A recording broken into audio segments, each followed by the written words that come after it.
Well, hey there, friends. Hey, welcome back to my truck. I got ejected from the clubhouse. No, there was another group of people in there, so yeah, let them have their privacy. I'm just over here in Smith's parking lot tonight. But tonight we're gonna. Well, first of all, I want to start off with some good old-fashioned jail humor. So, how do you know which inmates are going to be your real friends, just solid, down-to-earth, good friends and stuff? Well, only a real friend would be willing to be your keister buddy. Keister bunny, that's like one level up from someone being your Valentine, them being your keister bunny. But that's jail slang for, when someone's booked into jail, they're smuggling drugs in their keister. It's a pretty common practice. I think you'd be surprised.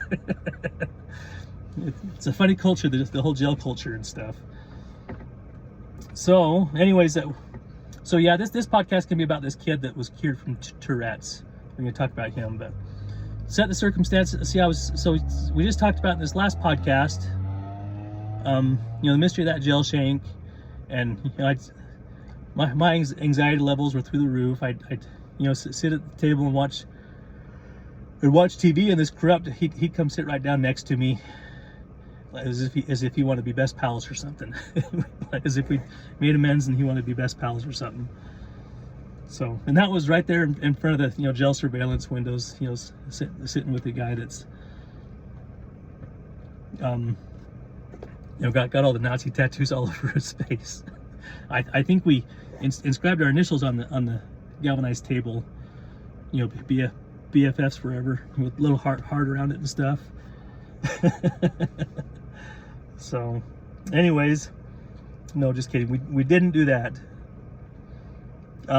But yeah, you could say I was looking forward to a break. I had a hearing come up in Farmington, but in Farmington I had all my hearings related to my domestic violence charge, and in Tooele I had all my hearings related to my 3 felonies for violating the no communication order and stuff like that. Of course, that was condensed into one felony after I took a plea in abeyance.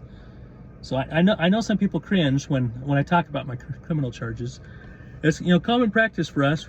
It's full. If you're gonna give anytime you apply for a job, or anytime you look for an apartment, you're gonna give them full transparency, and they're gonna want the backgrounds behind, or the story behind it and everything, before they'll even consider you for employment and stuff. So, and it's good practice I found.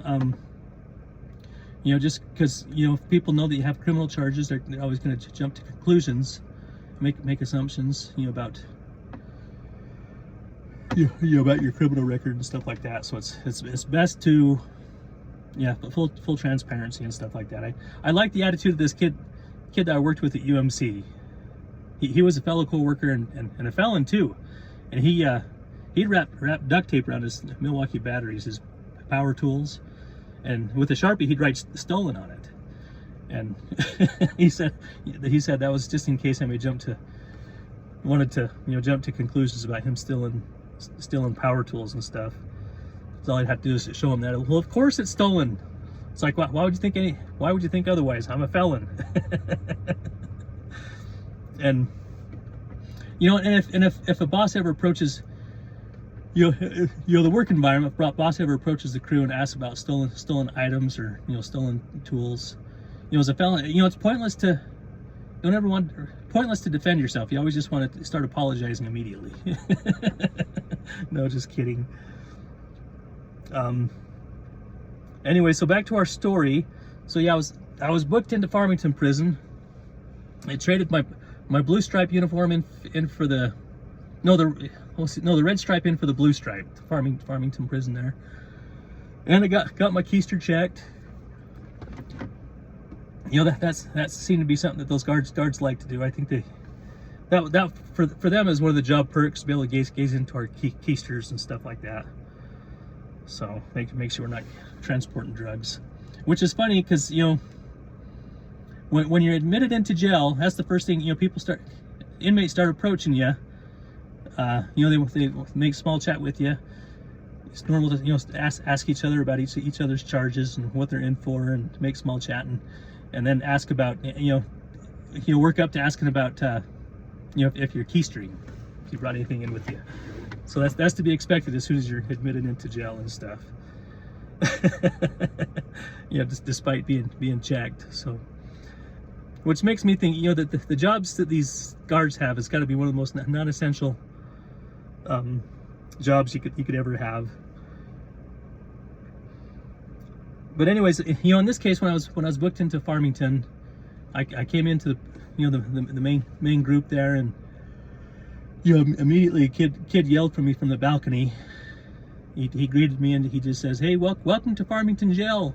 And we kind of hit it off. I start talking to him. We sat at a table and just chatting about each other's what we're in for, and what we've been up to and stuff. And just a few minutes into the conversation, he all of a sudden recognized me. He says, "Oh my God, Brother Crockett, is that you?"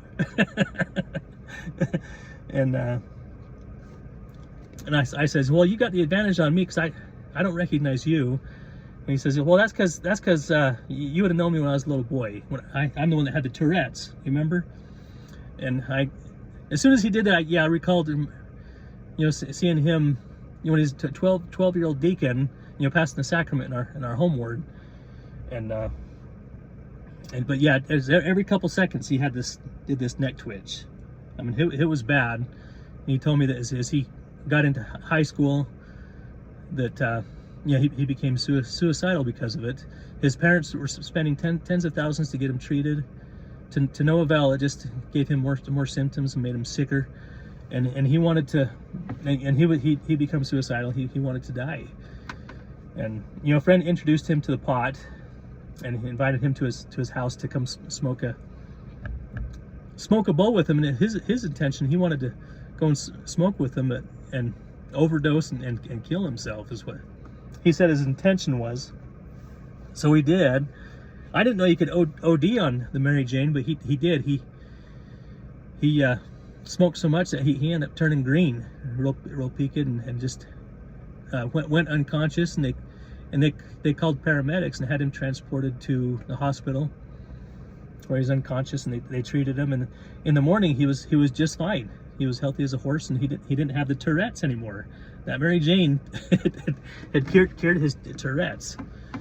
So that was when he kind of decided that was going to be his drug of preference for treating his Tourette's and stuff. So, but when his parents got wind of it, he'd been using it, and they got wind of it, and they got really angry at him, and he became defiant himself and went and grabbed all the pills in the cupboard, and dumped them all in the toilet, right there in front of his mom. And his mom became so angry that she kicked him out of the house, and that's where he became a vagabond, unemployed, and had dropped out of high school, and was just sleeping on friends' couch, going from one house to the next, just sleeping on friends' couches and stuff. And until he started abusing it. I think he was using other drugs too, and he ended up getting arrested for drug possession for the Mary Jane and stuff, and that's why he was in jail. And I know this can be a sensitive subject for my LDS friends. A lot of times when they hear of you sharing stories like this, they'll remain friends with you, but you find yourself no longer being part of their cliques and stuff like that. So it's kind of funny how that works, but you can see in the political discussion, on the right and the left, you can see both aspects of the discussion on in his story right there. How it's on the liberal side, Democrats touting this, it should be legal, for medicinal purposes, and how it benefits people that are sick and stuff like that. And then Republicans will talk about how it's a gateway drug. It should be completely illegal because it's a gateway drug, ruins people's lives and leads them to more harmful drugs, and where it just ruins their lives and stuff like that. So somewhere in the middle, there's got to be compromise, guys. And that's one thing that two parties don't offer. You don't ever see them compromise on anything. But you hear stories like that, it's to me, it represents just a glitch in the matrix. It's like this. Is there anybody that takes stuff like this into account? I mean, here this boy, has this lifelong illness, and he wants to kill himself over it, and finally find something that probably for him was just a God-sent miracle. But yet they want to completely, he's kicked out of the home and has becomes just homeless, sleeping on people's couches, and until he winds up in jail and stuff. And it's like there's got to be some kind of compromise where where people like that can continue to use it for medicinal purposes and stuff like that. I don't personally advocate drug use. I don't use the Mary Jane. I don't even use aspirin, guys. My cupboards don't have any meds in it besides just some of the herbs and stuff like that. So, but yeah, it's just something I don't do. But it's certainly, even for those of us that don't use drugs and stuff, it certainly represents something needs to be looked at, and recognize that anything used in an extreme can be dangerous. And I think that's the thing probably plagues our society, is just things just used in extremism, something that just plagues our culture. Medicine's being used in extreme, even politics in the extreme to one side or the other. We see the pendulum one election cycle, pendulum swings so far to the left, and then next election cycle it swings so far to the right. This just represents extremism in all of our lives. And I think the answer to a lot of things is just moderation, compromise in the middle and stuff. But anyways, do I have anything else I need to add? That's all I can think of, you guys. I think just moderation and taking stuff like this into account, and stories like this where for this boy it just represented just a God-sent miracle, but yet on the other hand it ruined his life. So somewhere in the middle there's got to be some kind of moderation. Anyways, that's all I got for you, and hey, you all have a good one. Thanks. Bye.